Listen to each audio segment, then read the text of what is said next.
Hi, Beatrice. Welcome to the Bookaholic Podcast. Thank you for having me.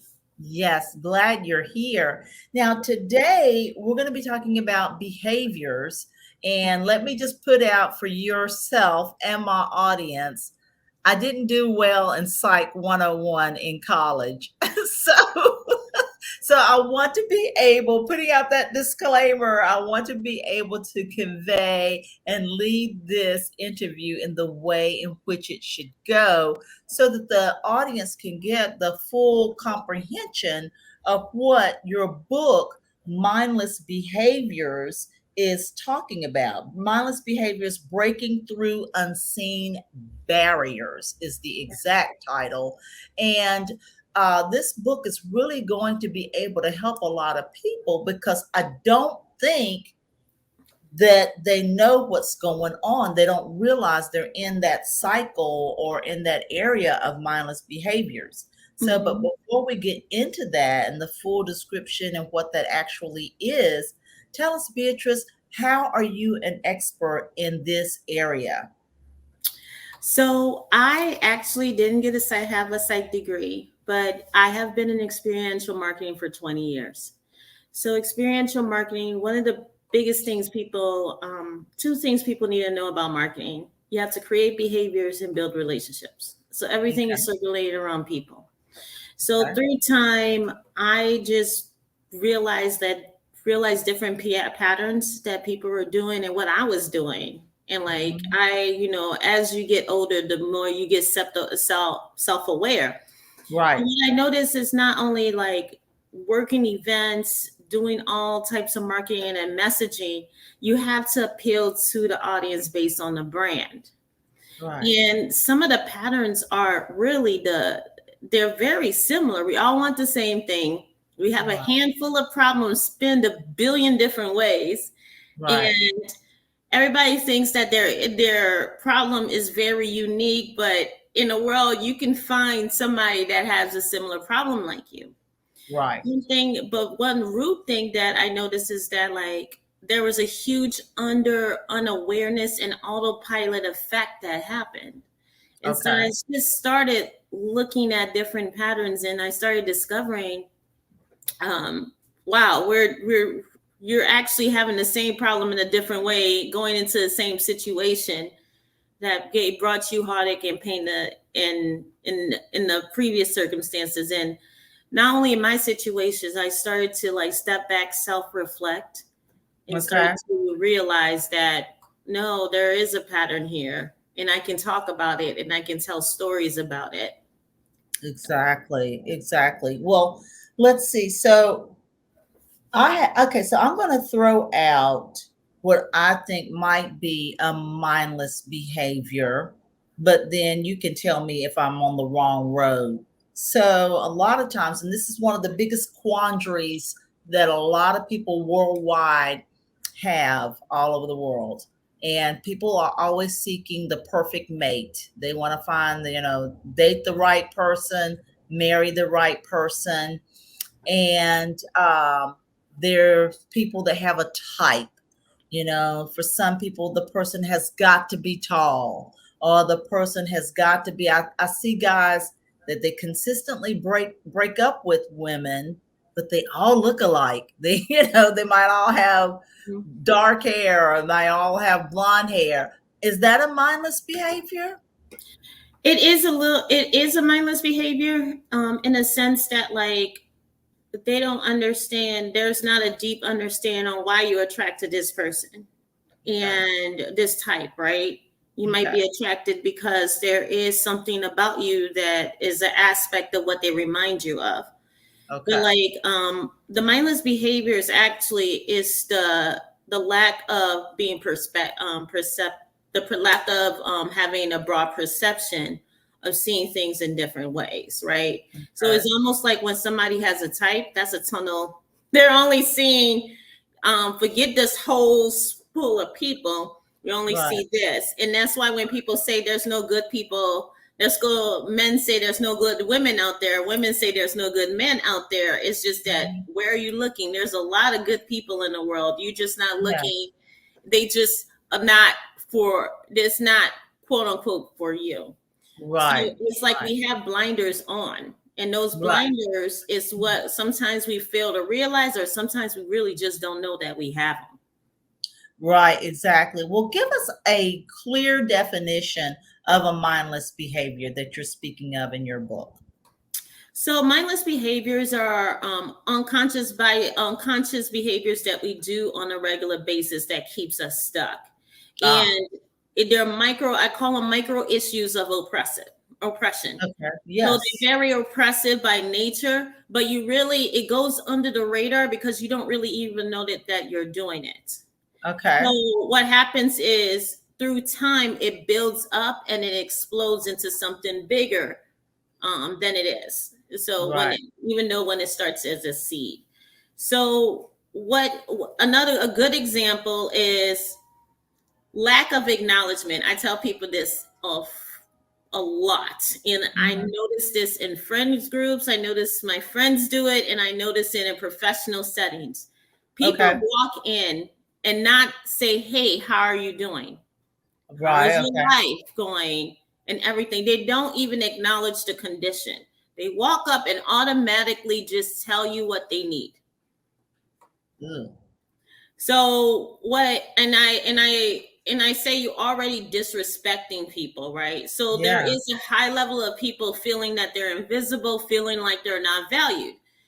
That Right. behavior is so common. I hear there are practitioners, I hear people, highly educated, affluent people, all the way down to the ones on the street, do the Yeah. same behavior. They Wow. disregard the condition of a human being. And so then we have these conversations. Why did this person commit suicide? You didn't even pay attention to their condition. Right. Oh, wow. When you were describing that, and my mother was very much into manners and etiquette. I was thinking, well, that's just rude to walk up to a person and not greet them or whatever, or give some kind of prerequisite conversation before you ask them for something. And so I had never thought about that because I just perceived that as rudeness. But if you're seeing that is just going on, that's quite shocking and stunning. It is going on, and a lot of people would say that here's what people would do, and it's really not the fault, is just how it is. Mhm. They would say, "Hey, how are you doing? Okay, by the way, I need this." So Yeah. there is a bypass too. So even though they would say, Yeah. "Hey, how you doing? Oh, by the way, I need this," they're really not listening to what's going on with you. They're trying to basically get to what they need, right? Right. Right. So I cringe when people say that, like, we are there are a lot of narcissist people in the world. I said no, we were basically, the society created people that are narcissists. Their Okay. systems, I mean, societies is built, people build systems. So there Right. is a cultural and traditional belief that is basically perpetuating the narcissism that we basically see within society. So Right. everything is around, if you're in survival mode, is me, me, me, me, me, me, me. If you're in thriving, you're like, okay, I can basically, let me see what's out there. Let me basically check in with people and everything. So Right. since most people are in surviving mode, on an international scale, Yeah. it's almost like the condition of a human being is not acknowledged. That's the reason why a lot of things can get um, can be swept under the rug. We will address some of these pebbles, but not the elephants in the room. Right. Right. Right. Right. Wow. This is really deep. Well, how do you recognize mindless behaviors? To be honest, I get this question a lot, but I honestly had to say that things had to fall apart. Oh, Beautiful wow. things had to happen. Things that basically is irking you, that you feel like you can't find the answers for, Mhm. that's when you're like, there's something that you're doing that is perpetuating this behavior to continue. Right. You can either continue on that road or shift lanes. Right. That could take years. That could take years. So that's why we're sitting here talking about the way you can discover mindless behaviors is frustrating, chaotic situation in your life that is you're trying to find the answer to. Yes. And like literally step back and like ask yourself the question, how am I contributing to this situation that it keeps happening to me? Yes. And I find that a lot of times people don't even want to say to themselves what you just said, you know, how is this happening to me? But I do think people get to, like you said, an end, hit rock bottom, whatever you want to call it, and say, this has happened to me again. You know, not really necessarily being introspective per se, but this has happened to me again. What's wrong with me? You know, it might happen more explosively like that, you know, and so that maybe they're more apt to pick up the book, because I find a lot of people, they don't like to be told that what they're doing is wrong, or sometimes they don't want to take a look at themselves. They want to take a look at you. They don't want to take a look at themselves. So speaking of that, how do we get people to pick up the book, even though they're maybe suffering from this chaotic behavior, but I don't know, they still don't link it to them? How are we going to convince them to pick up this book? So here's one big thing that people, that you hit the nail on it. People don't want to be told what to do. They want to be told how to overcome, how to do it. Okay. Yes. So if I tell you this is what you should do, which that's an average conversation when somebody is in chaos, they're always trying to tell somebody what to do. Yeah. And you're like, you're not going to, most people know what they want. They just don't know how to get it. True. So if you're telling somebody what to do, which I feel like this is sometimes the what people, I call it the what people. Like, oh, this is what you to do when you're in this situation. Yeah, but it's really broad. But if you're saying this is how you can move forward as an example, you move quickly. Right. I'm a business consultant, and I realized that in my a lot of the practices, a lot of clients that I have basically come from the what people. Yes. And I'm just like, I'm not going to tell you what to do because you already know what you want. Right. I'm going to tell you, I'm going to walk you through how you're going to do it. Yes. But we're going to go through this discovery process ourselves. Wow. Wow. Gosh. Okay. Now, so here's one, and this is kind of stepping on what we were just talking about. So, first let me go back to this. Where did the mindless behaviors come from? Because we need to know the root cause of the mindless behaviors. Good.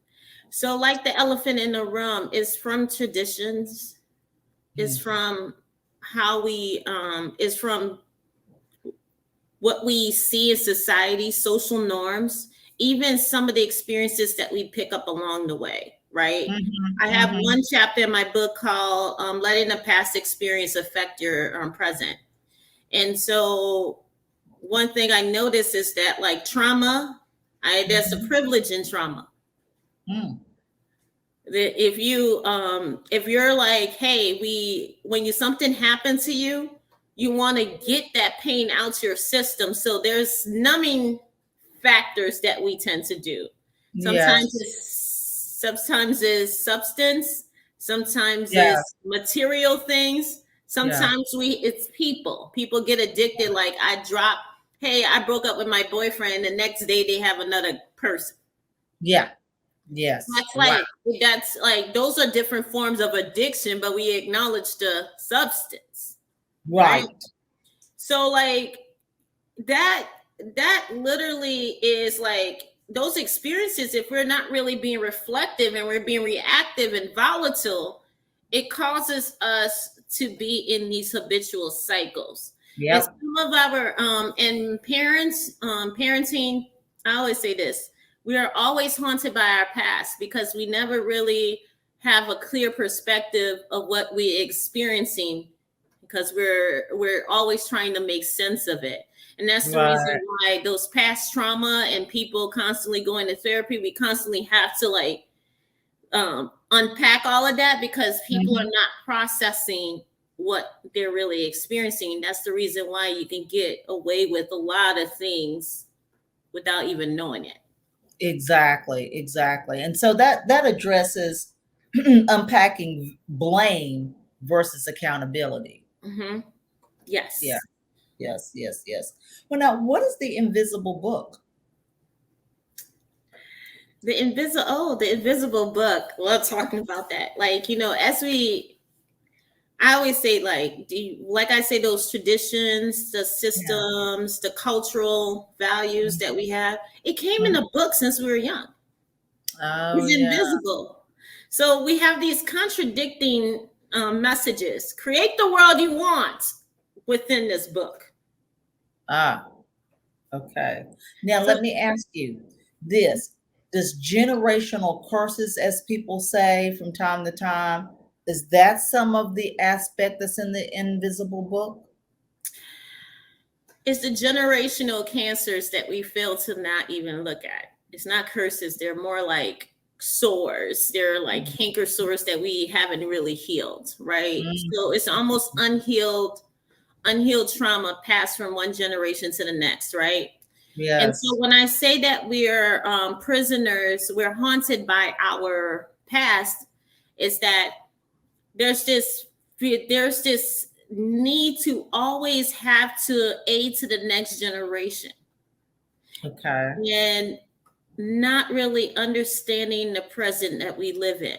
That's the reason why when they said, "Oh yeah," when a parent tells a child that I'm doing all of this to create this better life. If you don't have a better life, if you're not an example of that better life, that child potentially is going to mimic the life that you have and basically tell their child that I'm creating this better life. The better life never come. Right. Wow. I mean, when people listen to this, you're going to have to listen to it and you're going to stop and you're going to say, wow. Because I just said, wow. And, that's why I want to really, really be clear with the questions that I'm asking with this interview, because it's a lot to absorb, especially when you have these blockages in your mind and you don't want to view yourself or want to view others. So how does confronting mindless behaviors really improve you? Of course I know the obvious answer in my mind, but let's spell it out for the audience. Confronting the mind, once you become aware, you don't go back. Oh. You can't unsee what you have seen. Yes. Right? If somebody know that they're being rude and it was brought to their attention and they have stepped back and really self-audit and self-reflect, they have the ability to change their life, and they're going to take it, because now there's a level of them feeling bad if they really repeat that behavior again. Somebody that really truly is aware of a situation, it's almost like that light bulb never goes off. Right. It's a spark there's an innate and deep change that happens. So it's really when people say that, like, yeah, people know what they're doing, and like, well, we told them a million different times, it never hit home. Got you. Now, would you advise, let's say it's me and one of my relatives, and we're out at lunch and we're talking, and at this lunch I've already prepared that I'm going to tell my relative about their mindless behaviors, because I'm so enlightened. I've read your book, I've listened to this podcast, and I'll watch this YouTube video, and I was like, you know what? Relative A has this mindless behavior, and I'm going to enlighten him or her. And I approach them and say, hey, I've been noticing for the last 5 years you've been on this road of this mindless behavior. and blah, blah, blah. Is that the right approach? Or what's the approach of if you recognize a mindless behavior in someone, bringing it up? That's a challenging approach. So that's a That's very right. challenging. It's too fiery. It's to your face. You're probably Yes. going to get eggs on your face if you do that. Like, Yeah. who are you? And there is a God complex that tends to happen within our Mhm. society, feeling that when we're enlightened, we want to enlighten somebody else. No. Yes. I mean, just because I wrote the book doesn't negate that I still don't have these mindless behaviors. I have them, Right. and I can give you stories in these last few months that happened too. But I'm human. We're human, right? Right. So here's the approach, right? Okay. We're always connected. We're social beings. We're very connected, right? Yes. And like most of the time, if you're telling somebody about something they have done, they have impacted you in a way that hurt your feelings. We're mirrors to each other, right? Mm-hmm. So it's like, if the situation come up, which most of the time, if you're reading this book, you're all of these, and like you're starting to step back and starting to have this level of awareness, all of this stuff's going to come up and you're going to start to notice things, right? Right. But then you're going to start to notice how people make you feel or what you were actually reacting to these specific people in your life. So what will happen is you having these conversations, because now the conversations are naturally going to be deep. Mm-hmm. And then you're going to start to get them to think, because you're like, well, you know what? When I didn't want to bring it up and y'all having these natural deep conversation, you made me feel this way, blah, blah, blah. And like, did you ever know that you did that? Right. And like, they're like, oh no, I never really know. And like, oh, I'm sorry. And like, that's kind of like that opening, right? That opening, because people will remember, people ain't going to remember, people are not going to remember what you do, but they're always going to remember how you make them feel. Correct.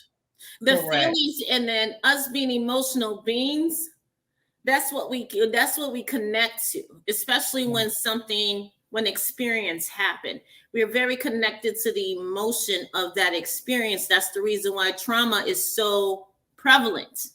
Right. It's the emotion, that what made it feel, that was the most impact versus beyond what that actual experience was. Got you. Wow. Well, now, why do you sometimes give your clients a compass? I give my clients a compass because it's like we all have an internal guide, and like I said, we all know what we want. We just don't know how to get it. It's just that we have that internal direction that is within us. So the compass is that you have many directions to go. And like you are in the driver's seat, not in the passenger. And I feel like people allow themselves to be in passenger seats, back seats, trunks of their lives. And like there's a lot, for so long, humanity and all of us have been in the driver and has been in the passenger and back seat in trunks. And that's the reason why we have the world we have today. The wars, hunger, poverty, because we had people dictating how our lives are with that invisible book, how we should feel, what relationships we be in, what political agenda we should basically be part of based on our race and gender and everything. And all these things has been told to us. And so like right now we're in this stage that like, what do we really want to do? Exactly. Wow. You have blown my mind on so many different levels during this interview. And I think you're going to blow the minds of some of people in my audience. So the best way to really get yourself settled in on this entire concept is to pick up your book, which is again titled Mindless Behaviors, Breaking Through Unseen Barriers. Oh, wow. So, Beatrice, we're going to have all of your information in the podcast show notes, as well as in the description box on my YouTube channel. Beatrice, thank you for coming on the show today and enlightening us. Thank you for having me. It was a pleasure. Same here. Thank you. Thanks.